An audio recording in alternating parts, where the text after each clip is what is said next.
be iny amary mamitiana ve dia tsy mba lehilahy lehibe fa manambady azory dia tsy mba mahavita manjaitra ny silipo mihitsy.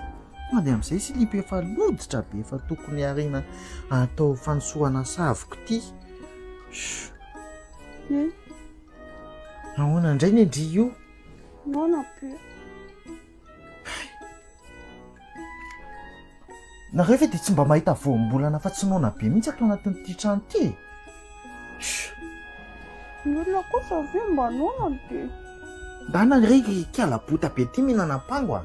Za tsy tia pango fa naona zavatra fa fatsy. Aza dia mila vaniny eo ndry a? Aiza nahitako zavatra fa ho andry amin'izao andro efa mifiry alina izao. Tsy afaka miandro vary mihitsy koa gn'andry io. Nareo dia mahita problème tantaraina foana. Nareo kosa ve vary foana? Aza dia mahatsiravina rery mifa ny olona efa tsy mihinana rehefa tsy fidy mividy. Nareo efa mba manako-hanina indray ny ohatry ny misavy saranga zany. Mbola ho andrahoako vary telo kapoaka nareo dia ho fatoraka eo arkendako vao tsy mahalany an'io vary io. Saka ny ray minitra ve dia nonanona lavo izao. Nareo sakreur ve ki nonona ohatry n'izany ataonareo zany. Tiako milatsaka faty foana.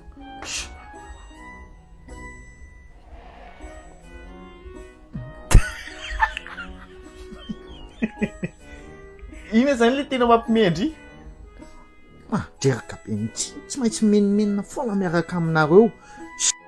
Ina fatony fa tapaka indray koa le jiro. Nareo zao ka tsy menimenina lava amin'ny anohananareo, tsy ohatry n'izao mihitsy ny jiro. Tena lony mihitsy a.